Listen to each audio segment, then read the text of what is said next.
With the next game, I would like to discuss with you the importance of a lead in development, and as a result, you often get a lot of tactical possibilities.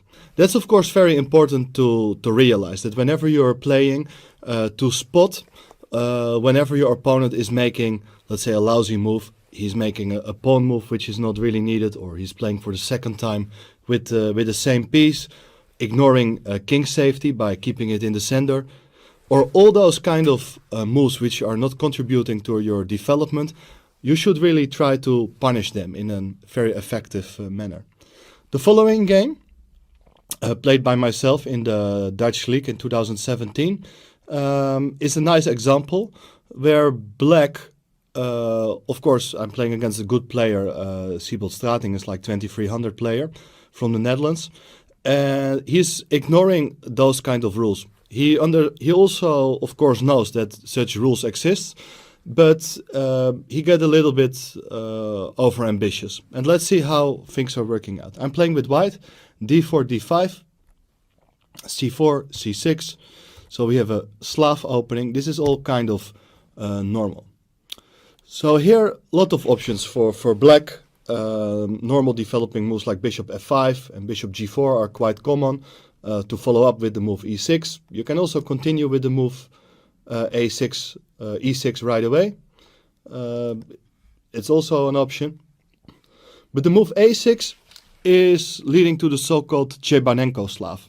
It's not a bad move at all. It is one of the theoretical continuations, but it's also a little bit asking too much from black's position very often, if you are not continuing in good style. Because of course it's not a move which contributes to black's development in a sense that you're not developing your pieces, especially on the king side. This bishop would prefer to be developed so that you can castle. So moves like e6 and g6 are usually to be preferred. Of course, the move a6 is not too bad, because in some cases you would like to get your bishop out from c8, and sometimes there could be problems with pawn on b7, so you could play a move like b5. And in some cases it also stops a white piece landing on b5. For instance, the bishop could go to b5 in some lines. But let's see how it works out. I develop my knight c3, and my opponent goes for bishop f5. Okay, this is a kind of ambitious line with some risk involved. There's a lot of theory which I will not bother you with. But the idea is that, okay, black would like to get the best of his position. That he would like to get a bishop on f5, play the move e6, get his bishop out, castle, and there are no problems whatsoever. So in order to punish my opponent, there are some sharp lines which involve some pressure against the pawn on b7. And I believe I play a critical move with the move knight e5. You could also play the move queen to b3. And after queen b3, it's quite common to protect the pawn on b7 with your rook. This looks very strange if you see this for the first time, but you should understand there are not a lot of convenient ways. If you play a move like b5, there are always ideas to take, and then challenge the queen side immediately with a move like b5. You create also a target for the white pieces, whereas white's pieces, they are just nicely developed, ready to put pressure on the queen side, particularly the pawn on a6 will become more vulnerable. This usually favors white. So you don't want to make such pawn moves when you're not fully developed yet. So that's why rook a7 is kind of a popular move. However, I start with the move knight e5. And knight e5 is quite interesting because it's directed against black's option of playing e6. If you play e6, the key idea is to play g4, trying to punish this bishop on f5, which is a vulnerable piece. In many openings you see this advance of your flank pawns. After bishop g6, white can actually play h4, and now the bishop is getting more and more into trouble. For example, if you play knight d7, I can just whip it off, and after recapturing it, I will play h5. The bishop is just running short of squares, after the move f3 is getting trapped. Of course, had the knight been still on b1, then black could have played bishop takes b1. But it's not possible here. So just some little tricks, just to illustrate that there are some problems for black. So knight bd7 is not really playable. h5 is a threat. You don't want to play h6 because then your pawn structure just becomes horribly weak and can just be challenged by moves like queen d2, bishop d3, and pawn on g6 is doomed to fall. So I think quite important lines. Instead, the knight bd7 is actually the main move. And after knight bd7, well, all those kind of ideas with g4 makes definitely less sense.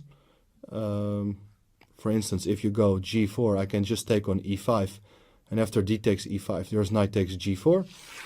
So that's not really working out according to white's plan. But after knight bd7, there is queen b3, queen c7, for instance, and this is actually quite a theoretical line. C takes d5, knight takes e5, d takes e5, knight takes d5, knight takes, c takes, and well, if you take on d5, black will play e6, and very soon you're likely to regain the pawn. And after, let's say, move like bishop d2, trying to punish black for having the queen on the open c-file, black will actually take on e5. And well, if you just play it very simple, bishop c3, queen c7, queen takes d5, and e6, black is absolutely fine. This was a game of Wesley So against Magnus Carlsen in Wijk aan Zee 2017. So this is not too critical, but instead of bishop c3, bishop e2 could actually be quite interesting. The thing is that pawn on b7 is hanging, the queen is still vulnerable. So there are a lot of sharp lines. This is too theoretical to go any deeper. But I just wanted to show you how play usually develops. Okay, my opponent didn't really know this move, knight e5. He wasn't familiar with it and was kind of afraid that after e6 I would follow up with the move g4. So he went for this move h5. And I believe this is a serious mistake. He thought it was kind of normal, but it really doesn't help black's development. And I thought that, okay, I had never seen this move, I should really try to punish him. So I went for the move queen b3. So once again, if you play b5, you probably take, and go for the move a4. And I believe white gets a lot of pressure as my pieces will be better placed on the queen side than his. So he goes for rook a7, this typical move we have discussed before. And now after c takes d5, c takes d5, I just wanted to continue in my normal way. So I go for the move bishop d2. He goes for the move e6. And I agree that if you're playing very slow, if I play moves like bishop e2, black goes bishop e7, both sides castle, I believe that in such position not too much is happening because it's a symmetrical pawn structure. There's only one open file. Black is very close to having completed development. Okay, I admit pawn on h5 looks a little bit strange, but it will not be that easy to punish my opponent for his strange moves in the opening with moves like rook a7, h5. So I continue with normal play. I go for the move rook to c1, using the open file just to get the most out of my pieces. And after knight bd7, I believe we have a critical position. Because, once again, I feel that I really need to act in order to punish my opponent. This is not only in this opening, but it's in general. Whenever you feel your opponent is making slow moves, you should try to punish him by opening the position and play for concrete threats. That's what really helped me in my career as well. Here I spotted a nice tactical idea, which is kind of typical for this line, as I went for the move bishop b5. Before we continue with that move, I would like to point out that the move like knight a4 also makes quite some sense, just in order to get some pressure on that side of the board. Perhaps I will play a move like bishop b4, trying to get rid of his good bishop, I am active on that side of the board as I'm using the open file. However, bishop b5 is a very concrete move. I'm pinning his knight on d7, and if you take on b5, I will take with my knight. And this is a nice move. Of course, I'm making use of the fact that his rook on a7 is threatened. But if the rook moves, let's say to a random square, you can play knight c7, king e7, and there is bishop to b4. And here you see the clumsiness of black's opening play. So the conclusion is you cannot really take this bishop. So the bishop is quite annoying. I'm pinning his knight, and I have a concrete idea, because after bishop d6, now black is considering to take my good knight on e5, after which part of my initiative will be gone. But I once again have a concrete idea. I take on d7, so he has to take the knight, because if you take on b5, you can just take on f6 followed by taking on b5. So after knight takes d7, I go for bishop takes d7. And here, actually, there's an interesting decision to be made. It turns out that king takes d7 is the best move, but you can only come to that conclusion after checking queen takes d7, because queen takes d7 is the move you would like to make with black, so that you can castle on the next move and bring your rook into play. I tell you that king takes d7 is probably the best. And now, okay, the king is in the center, but it's not easy to open the position with a central break like e4. I believe knight a4 is the best. And, okay, I'd like to get a grip on the dark squares by playing bishop to b4, install a knight on b6 or on c5. So black goes b5. And now after knight c5, king e7. Okay, white is more comfortable, white is better, thanks to this knight on c5. But once again, it's not that simple. There's still a game in progress. My opponent went for queen takes d7, which is of course the understandable move. I go for the move knight to a4. And here I believe that black is in some sort of trouble. Because, for instance, if you castle here, you can play the move knight b6. I'm attacking the queen. And after queen b5, there is a nice little tactic with the move knight c8. Very untypical tactic, but typical for this line, because the rook on a7 and the bishop on d6 are hanging. So that's simply not possible. Castling kingside. And I believe that my idea is knight b6. So if you play something like bishop c7 to guard the b6 square, I will play the move knight b6 anyway. If you take it, I will take with the queen.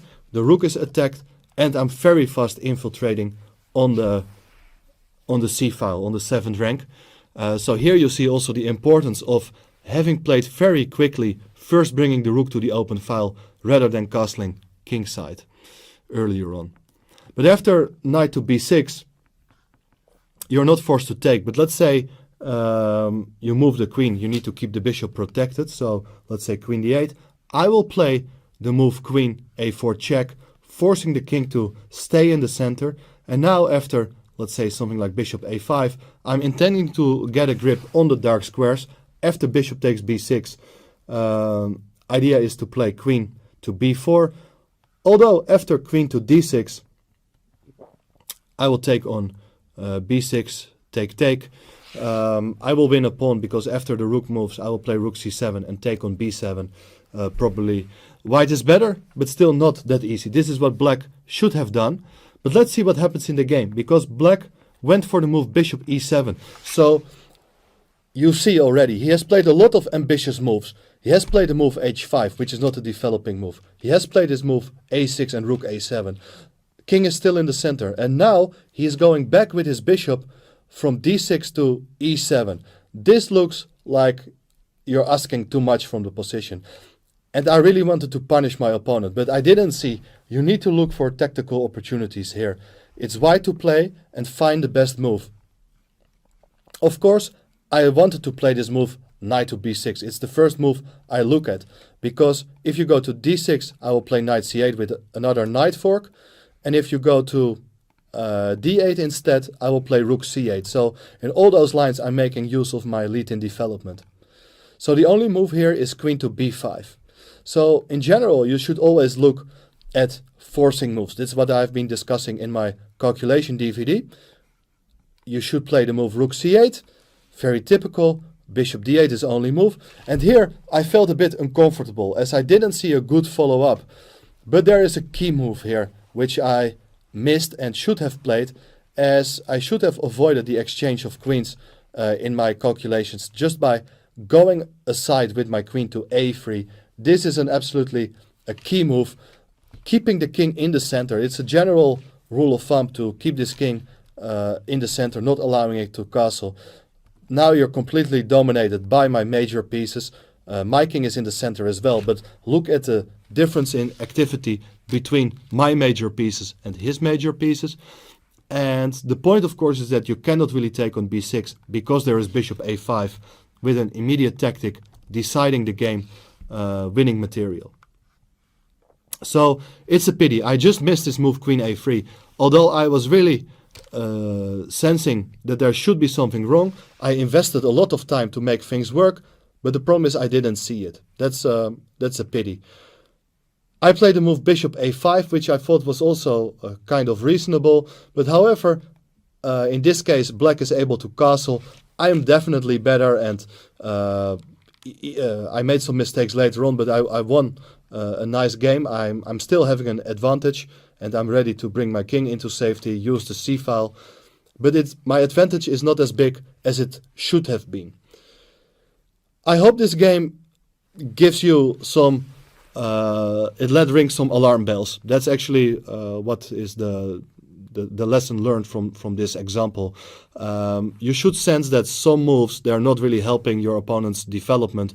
Making pawn moves on the side of the board, a move like rook a7, it's temporarily defending a pawn on b7. But whenever you make such a move, it has been seen in some opening lines, but in general, when you see it, you should realize this is very ambitious and you cannot get away with another inaccurate decision. You need to follow up with some very concrete play to solve your problems. If not, you will suffer from a lack of development, and normally that's what you should punish. That's also what you have to do in the interactive section, trying to solve the problems by punishing slow development.